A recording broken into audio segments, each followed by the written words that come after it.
Hello friends, welcome back to my channel. मैं हूं साइदा नफीस और आप देख रहे हैं गॉडीज़ ग्रेट चैनल। खुदावंद के ज़िंदा जलाली और बाबरकत नाम में आपका मेरा दिली सलाम। मेरा ईमान है कि खुदावंद के फजल करम से आप खैरियत से होंगे। सो आज की वीडियो में हम सीखेंगे कि खुदावंद को कौन सी बातें ज़्यादा पसंद हैं।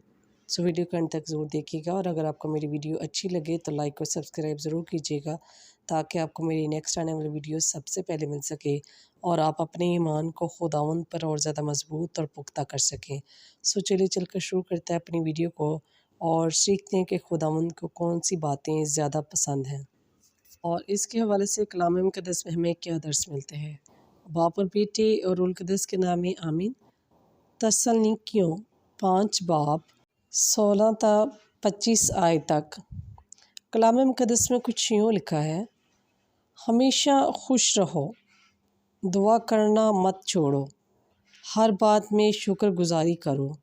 खुदा उनसे जो मसीह पर ईमान रखते हैं यही चाहता है।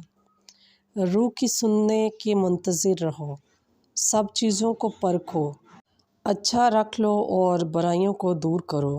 बस पाक कलाम के पढ़े और सुने जाने पर खुदावंद की ख़ास बरकत हो, खुदावंद का शुक्र हो। सो मेरे चीज़ों, खुदावंद हमें भी ये अक्ल और फ़हम अता करे कि हम भी इन तमाम बातों पर अमल करें ताकि हम खुदावंद को पसंद आ सकें, खुदावंद से वो बरक़ात और फ़ज़ाइल हासिल कर सकें जो खुदावंद ने हमारे लिए रख छोड़े। सो खुदावंद इस कलाम के वसीला से आपको और मुझे बहुत सी बरक़ात से नवाज़े। अपना अपने प्यारों का बहुत सारा ख्याल रखिएगा, दुआओं में याद रखिएगा। खुदा हाफिज़।